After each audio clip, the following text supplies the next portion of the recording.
Hello, beautiful people. It's Quinton from the Hunters of Light, and we've got the next installment in our series on Women's Month.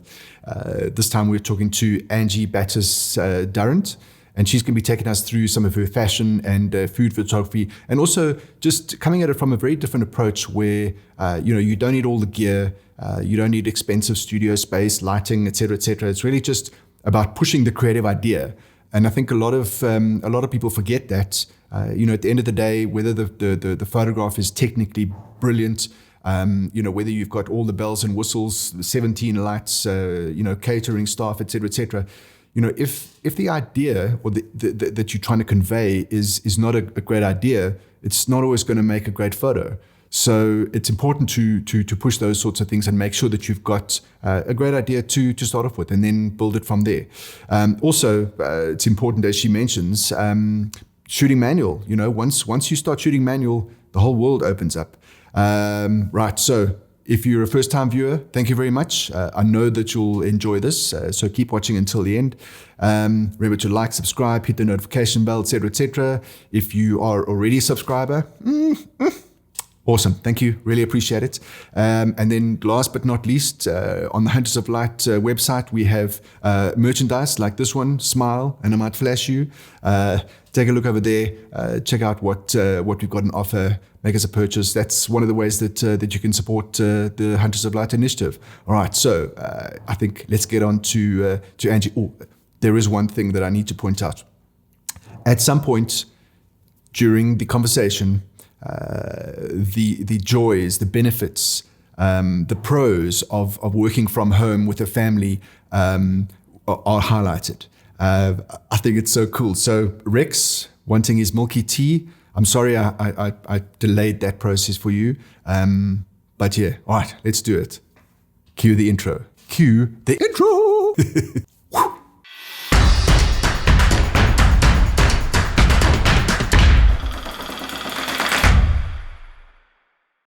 All right, so today we've got Angie Batis Durrant, and we are chatting to her about her fashion and food photography. She's going to be showing us a couple of other interesting projects, like the Scar project? Yes.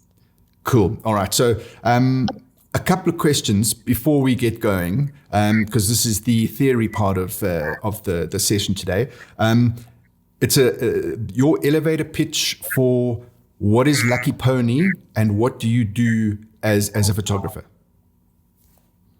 So Lucky Pony is my blog and now my social channels, and it's my little business where I get to, or business and my own personal little platform where I get to create content for brands as well as myself. And yeah, photographer, I shoot all sorts of things from fashion to food to lifestyle to kids. And Lucky Pony, in one sentence, it would basically be like my online diary that everybody. All right, ping, that's the elevator pitch. Cool. That gives me a good idea of exactly what, where, who, and how. Next question, what is your favorite piece of work that you've done to date? Can be something that's really old or it can be something that's really current. Okay, so I've got two pieces of work that I've shot that I really love. One I did quite a number of years ago. It was for Skagen Watches. And I shot a friend of mine in an abandoned house, basically. And then I edited the shots together to make her look like she was levitating in all of them. And I absolutely love this shoot still to this date. The second one that I absolutely love is a series I did with about 20 amazing women who all bear scars from 4 different reasons. So some of them were in car accidents, some of them had heart transplants, some of them were cancer survivors. And I got to shoot them with their scars on display in the most beautiful way. And then we got a whole lot of different South African illustrators, and they actually drew over the pictures. They illustrated on them and almost created like armor on them because they're all survivors. And yeah, we got to document their stories and their scars, which was really, really awesome. It's very cool. I think that those kind of projects are always incredibly fulfilling. I'd had one fairly similar to that a couple of years ago, called the Imperfect Project, because it sort of came out of the fact that every time I photographed a woman, whether it was at a wedding or a lifestyle or corporate portrait, there was always something that they sort of didn't like about themselves. So don't show this, don't show that, etc. It was such a fulfilling project because it's, the when the pictures came back and they were just, really beautiful. They loved the pictures. They had a new sort of feeling about themselves, etc. So for me, that was really, really nice. And I'm sure you got the same sort of feeling out of that. Absolutely. Yeah, absolutely. I mean, so some of the women obviously were, I'm not going to use the word ashamed because that's not it, but they didn't want to put their scars out on display. But in reality, they were all so beautiful. Their scars told a story. It was like they survived something incredibly hard, difficult, terrifying in their lives. And they had this sort of, this scar to prove that they had made it through this like journey. And yeah, it was awesome to tell their stories and to shoot them in such a like cool way. Yeah, absolutely. I hear you. Okay, so last question in this theory section. What is the most difficult part about being a photographer for you? I think the most difficult part for me is sometimes when you work, you create a piece of a body of work and then not a lot of people get to see it. And I think, it's disheartening in a way and frustrating. And it's because how much love and effort has been put into like creating these photographs, and then they almost don't get seen by enough people, which, in a way is a little bit like sad. But my theory is to just carry on like going, creating stuff for myself, creating stuff for like other people who want some of my work, and to just keep going. But I would say that is probably the most difficult part sometimes for me. Yeah, I think in some of the interactions that we've had with other photographers, a lot of the questions that get asked when it comes to training and workshops, it's how do I get more clients? And how do I get my work out there? It's sort of like an age-old question, and I'm not sure if anyone really has an answer other than just to keep going, because that's all you can do. Yes, yeah, exactly. And also, I guess just to appreciate. I mean, I have some awesome followers that really do like appreciate my work and give me love and support, and that is also awesome. I mean, it doesn't, you don't have to have 100,000 people telling you that your work is awesome. Like 2 people telling you your work is awesome. That's also amazing. It gives you like the same feeling. Yeah, absolutely. I think my wife, even though she says, no, love it, works awesome.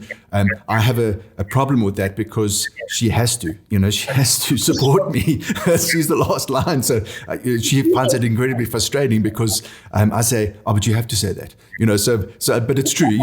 All it takes is 1 or 2 people to say, that's really cool. And it just gives you a lot more, confidence and, energy to carry on. Yes, absolutely. I mean, and this is the honest truth. Sometimes I'll have days where I'm like, I'm not really feeling what I'm doing, or I'm not feeling inspired. And then I'll get a DM from someone, a stranger, somebody I don't know. And they will literally just write a few words saying like, really love your content, like carry on going, like love seeing what you get up to like every day, etc., etc. And just that like one message puts me right back like into a better frame of mind, and I'm like, this is cool. So, life isn't so bad. Yeah, absolutely. 100%. Okay. So I think next step, let's check out some of your work. I know that I've had a preview, obviously. I've seen what images are coming up, so I'm quite excited to see it. And I'm also quite excited to hear your sort of take on the fact that you don't have to have all the gear in the world. You can just create beautiful images with the gear that you've got, no lighting, and in your backyard. So yeah, let's share your screen and check out your work. Okay, so I started my photographic career about 20 years ago, and funny enough, I used to shoot every single image on automatic on my camera. I did not use the manual function. I didn't care for it. I didn't understand what an f-stop was. I didn't have time for it. And then probably like 15 years later, I finally decided that the manual function was something that I needed to learn. And it completely changed the way I took photographs. So on automatic, obviously, like what I saw through the viewfinder is, that's what it was. If it was too dark, too bad. But now suddenly on manual, I got to create images and corners of a room and spaces, and I got to curate them and sort of make them exactly how my mind saw them. So all of these images, for example, this one right here, I shoot everything with natural light. I do not use any lights at all. This was an old house that we found, and we just basically chased the sunlight around the room. These images over here, half of them were actually shot in my garden. So we erected a backdrop. We put up some flower props. We got the model in front of the backdrop and we took the photographs. Again, no lighting, the same with these photographs over here. My sort of theory is you don't need a lot of equipment to create beautiful images. I think if you've got an idea of what you want to shoot, if you've got a great location, if you've got someone to be in the photograph, then you're already like more than halfway there. So images like this, it's just kind of like walking around a space, seeing something that I like a color, say like the red of the tablecloth, and then sort of just setting up the shot and taking it, sort of how I see it in my mind. So Angie, just to jump in there quick. Yes. No, that's fine. So when you are, maybe just take us through your process, like for example, with the red in the previous shot. If you come up with, what is it? Do you work with a stylist and someone else? Is there a collaboration? How does that all come together? What's your process? So sorry, let me just start it again. So with a lot of these images, I worked with a friend of mine who is a stylist, and together we would work out where we would want to shoot the images. And then when we got there on the day, literally she would have a wardrobe ready for us, and then we would dress the model up and walk around the space and sort of just pick little bits and pieces here and there to take photographs. And that's exactly what my process is. I don't pre-plan too much. Honestly, 99% of the time, I arrive at the location and decide where I'm going to shoot right there and then. And I move from room to room and see where the light is good. And for example, like the bath shot, amazing tiles on the wall, yeah. Amazing on the floor. Also, my for example, here's another one, for example. So these images I shot for a local bag company in Cape Town. And this is all shot in my garden in a blow-up pool that cost 300 Rand. And we lined the bottom of it with some garbage bags, black garbage bags. And then we poured milk into the water and we took the photos. So again, here the process was, we've got these beautiful bags. How do we shoot them in an interesting way where it's not just a person holding a bag on the side of a road? You've seen those images a million times over. Exactly, yeah. Hanging out of a car window. Yeah, it's like the same sort of thing. I wanted it to be romantic, but I wanted it to be a little bit like dark in a way as well. So the body and the water. The goldfish are real. There they are. We had 2 of them, so I just comped a 3rd one in just to give it a little bit of body. But as far as anyone's concerned, if you had to look at this picture, would you say it was in someone's backyard in a 300 Rand blow-up pool? I'm going to say not no, at all. Right? Not at all. Yeah. So it's the same with all my images. This is a friend of mine who created a jewelry line, and she wanted her rings and the pendants shot. So again, this is at her house. She's got a sheet hanging up behind her that came from Pep that cost like 89 Rand. I got a makeup artist friend of mine, and she did all this beautiful makeup and the lashes made out of real flowers. Half of them came from the garden. And shot with natural light. This is the Scar series that I mentioned earlier. This is probably one of the very few jobs that I did shoot using lighting, but I had a lighting assistant because I don't know how lights work. That's fine. I mean, at least you've gotten to the point of manual, and I think that is a huge step for people. You know, as you said, it takes you years and years and years to get to the point where you go, you know what, let me try this, and once you're there, you have like this amazing control and power that you never had before. It literally like just opens up, cliche, but opens up an entirely new world when you finally manage to just understand how a camera works properly. And it's just, I can't believe I wasted so many years actually not shooting on that. It's actually frustrating.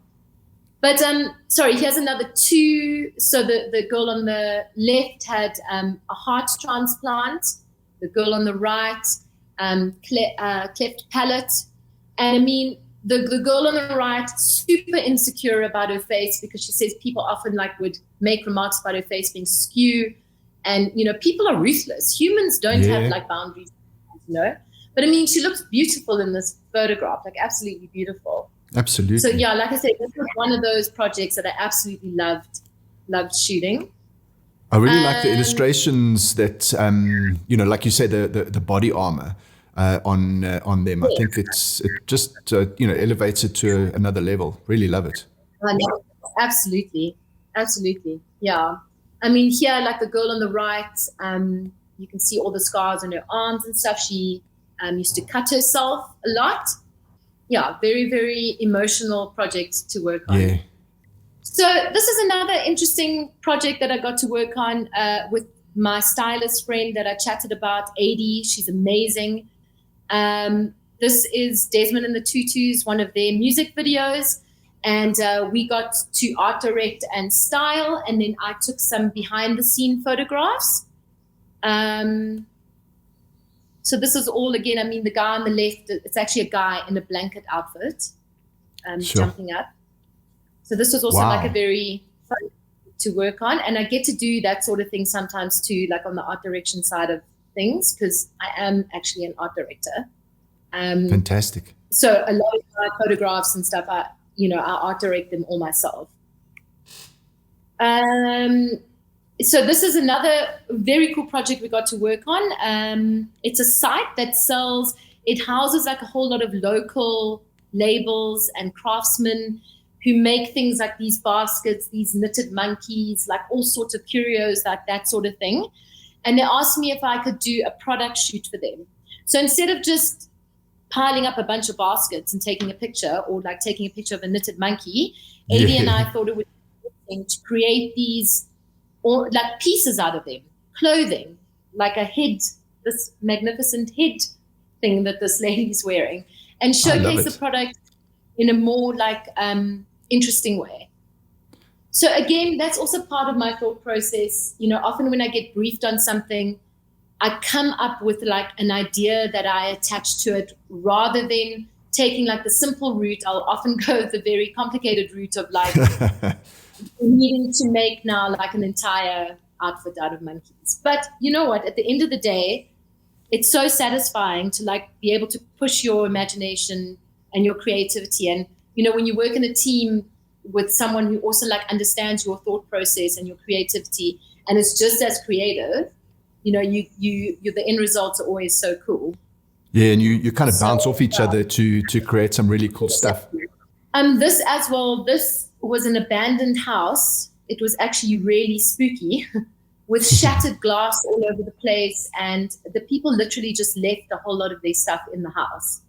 And then we gained access to it. And we shot this beautiful model in it. Only included a couple of pictures, but this house was actually really spooky. Should have included more. So from the sounds of things, you have what is the word? A predilection for abandoned houses? I mean, do you go out and search for them like some crazy person? Need to add more houses to my list. How do you find them? So it's word of mouth, or like seeing something on Instagram, or just asking the question, like just putting it out there, like, does anybody know of an interesting space?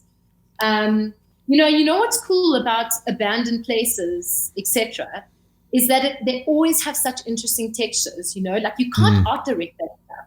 Exactly. There it is, like in person, you don't have to come and bring it and build it yourself. It's like all of it is there. And yeah, it's amazing. I love it. I love things like that. Here's another very cool shoot we got to work on, and one of the very first ones that Adi and I actually got to do together. But basically it was for a local jewelry label who made these amazing necklaces. And then, basically called Adi up and was like, you know what would be cool for this shoot? She's like, what? I was like, cat hats. She's like, cat hats. I want hats made out of real cats. And then we were like, cool, let's sit down and work out how we're going to do this. We worked it out. We were going to create these little basket extravaganzas, and off we went to the Cat Haven one afternoon, and we set up a backdrop in their parking lot, and we got all the little kitties out, and we popped them in the little basket.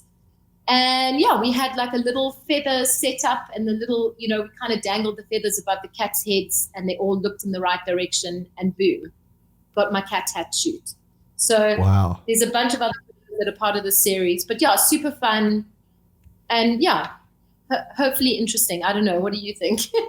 Oh, I love it. I think that I want to see that at the Durban July. I'd love to see those two colorful birds and the cat in the same environment.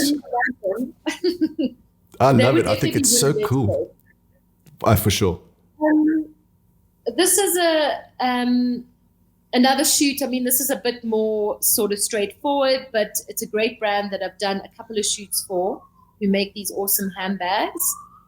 This is another fun project. Again, Adi and I got to work on. We just thought it would be amazing to take food and then write funny things on them and take shots. And then there would be cool pieces for people to hang in their houses. So this was all done in my house on my balcony with pretty much all of my crockery and stuff. But again, I love that birthday cake.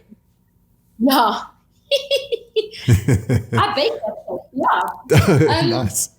All natural lighting, no sort of, like I say, everything I've taken you through now, bar one, was all thanks to the sun and cloud cover.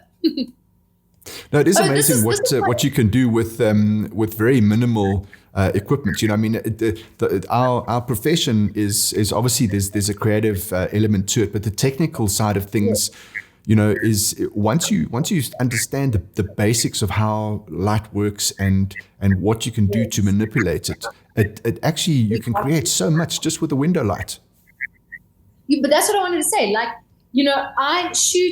I have my Canon, my trusty Canon, and my most favorite lens on the planet, which is a 50mm ultrasonic lens. It's my absolute favorite. I shoot with it all the time. It barely leaves my camera. Yeah. And the only other piece of equipment I have is a window or the outside. That is it. When I do all my food shots, I shoot it in my kitchen. I've got a massive window next to the counter that I shoot on. And I basically just use whatever sort of reflects off the food. And then also just things like, in your head, thinking of things like chocolate, for example.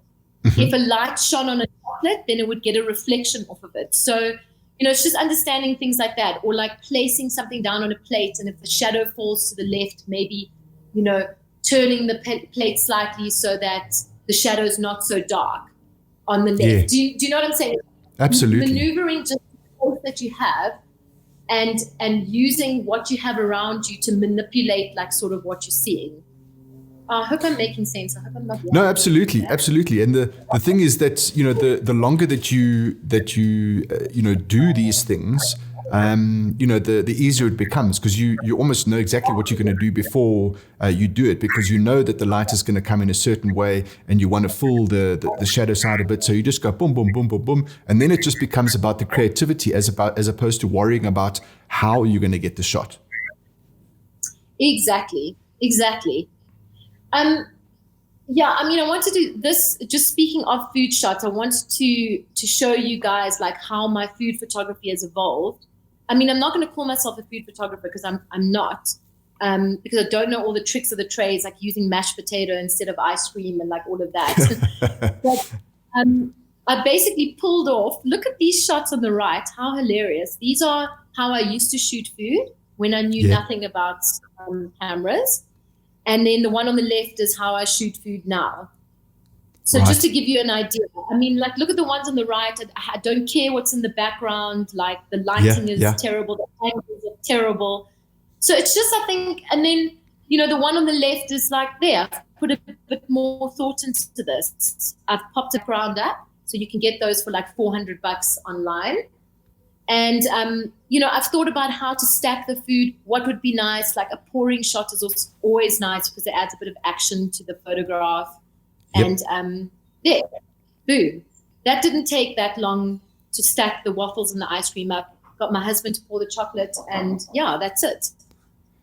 The same with the shot over here. Look how funny, the pancakes look so fat. And then I've got some random like junk back there. So yes, it's just about, I think, consideration. That's all it is. I mean, you're using here, it's the same thing. I'm using a cupcake and a cupcake, but like, look how different these two shots are. Exactly. And I think a big part of that is, looking at what the sort of trends are and saying, well, I like that picture. What makes it different? Let me try and see if I can recreate that, and by recreating that, I can get an image out of it that is going to look a little bit better than what I had before. It's all about just generating new techniques, practicing, and until you get it the way you want it. And then, of course, now that you've got that skill, you can apply it with any other shots. Yeah, exactly. And I mean, reference is a great thing, hey? I mean, people should be looking online all the time for reference. People mustn't think that like photographs are original in any way. Everything always comes from something. Whether you realize it or not, you are influenced all the time by stuff, like everything around you. So yeah, looking at reference and using that as a way to hone your skills, brilliant. And that's for free as well. Exactly. Yeah. What's another? I mean, ugh. Look at this. Anyway, I should actually recreate that pie and shoot it again. But just another thing. Sorry, I'm going to very quickly jump back up to the top of this, to the levitating shots.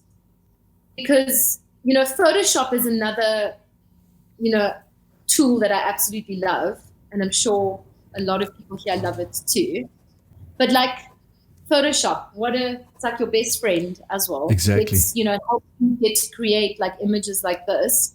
This was the Skagen series I was talking about. Again, this was just in a house, just chase the light around the different rooms. And this is a friend of mine. I propped her up on some crates.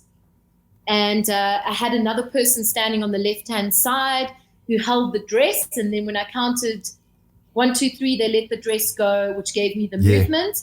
And then I pumped everything out afterwards. Good old rubber stamp. Most amazing tool ever invented. I mean, the same with this one over here. But just, I kind of feel like, again, if I was trying to shoot this on automatic, I actually shuddered to think what these photographs would have looked like. Do you know what I'm saying? Well, absolutely. I mean, you've got that bright highlight there, which if the camera looked at this and made an automatic decision, it certainly wouldn't be as balanced as that. Absolutely, yeah, not at all. But yeah, sorry, I felt like I didn't give these enough airtime in the beginning. I felt like I just kind of just threw them. No problem. But yes, these, like I say, some of my favorite images still to this date. I mean, here she is. This is her on a stool. And then obviously you shoot a plate of the corner, and then we propped her up on the stool, and then I painted the stool out afterwards. And and that's what it gives you. That's very cool. I mean, I love it. That whole sort of change of perspective. You look at it and you go, well, hold on. I mean, obviously it's Photoshop. You know, you especially when there's a series of them, and no one builds a house on the side in various different options. So, you know, but when you look at it, you're just drawn to it. You want to see more. And I like that about those pictures. So again, it goes back to like what I was saying to you earlier. You know, when I get briefed on something, or when I have a personal project that I want to work on and stuff, I always try to push the creative process, the creative thought, the creative like idea around what the photo shoot is going to be about. So I don't like going in on like level one. Level one, watch shoot. Okay, cool. Let's have a girl with a watch on her wrist with her hand in front of her face. It's like I will never like enter the sort of project on that like level. Right. And I think, like, you know, the thing is, like I said earlier, pushing an idea doesn't cost you much. Yes, in a second, babe. Sorry, that's my baby asking for tea. If you've got an idea for something, it doesn't necessarily have to cost you 50,000 Rand to execute this idea.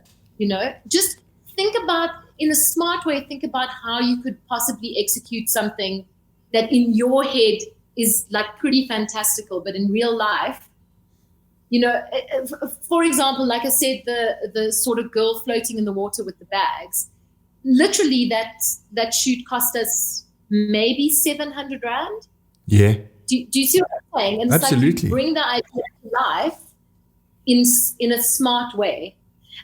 This is another thing I just want to say, because I think this is very funny. Often when people like look at photographs and they say, wow, like what camera do you use?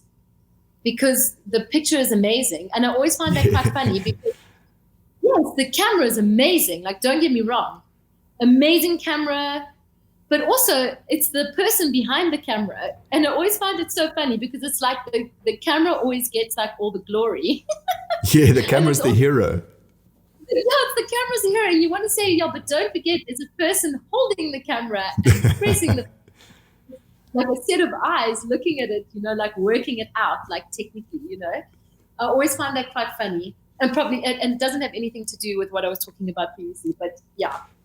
No, but it's very true. I think the you know, when people who aren't photographers look at an image, it's got to be an amazing camera that you know, because that's really the tool that does it. If I had a better camera, I could shoot that as well, which of course is nonsense, because you theoretically could shoot beautiful images on an iPhone.